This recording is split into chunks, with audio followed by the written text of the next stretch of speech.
I do want to back up though, because you mentioned something that was interesting to me, being the uh, lead generation and sales aspect piece of the private practice. So you said you'll have conversations with folks several times before they even book an initial evaluation. Yeah, a lot of times when people, come into their world, they may, just ask for some information, or we put a lot of free content out on social media, and people will, put in their email or phone number in exchange for some piece of information that's of value to them.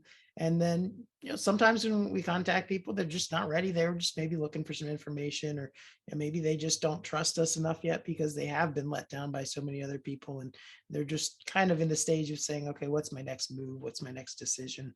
And I really don't want to get involved in anything quite yet. And if that's where people are, that's absolutely fine.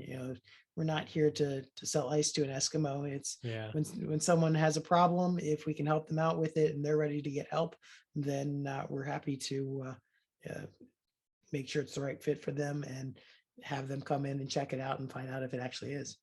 Yeah, it's a totally different way of doing like business development for a private clinic, right? Like I've noticed that too in the clinic that we run, that the sales cycle, if that's what you're going to call it, gets longer with patients in chronic pain, but super short with patients that have an acute injury, right? Like we had a guy last month he's a weightlifter. He was bench pressing, heard a pop in his shoulder. He was in a lot of pain. He booked with us like the next hour, right? Like he was driving home and texted us and got on the schedule. And then we've had some folks that have had pain for years and years and years, and they might, you know, sign something on the website, or sign up for a list in January, and it's March before they're actually in the clinic. So it is interesting, and probably part of it is that what you said, like they have to build that trust in you before they're willing to make that step, because they've probably been let down by several clinicians before, right? And there is a big difference in acute pain and chronic pain just to begin with. That Yeah. you hear a pop in your shoulder when you're lifting weights, and all of a sudden you have this sharp pain. There probably is some chemical inflammation.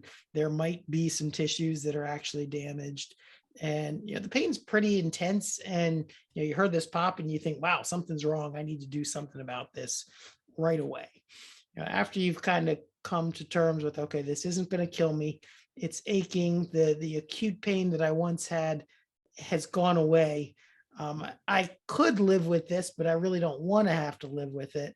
That sense of urgency kind of goes away. That I've been dealing with this for 6 months or 5 years or 10 years.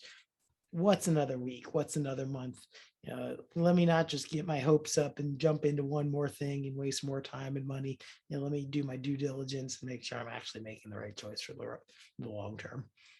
Yeah, we always talk about it and think about it. And I'll tell my staff about this too. Like they're going to go, these prospects or these patients that are going to be patients at some point in time have to go through a cycle of like maybe it's even a learning cycle where they're kind of digging about you and reading about you and seeing what you have to say, or your philosophy of care, especially when it comes to treating people in chronic pain. I think the number one article on our website at the clinic is about of taking a biopsychosocial approach, right?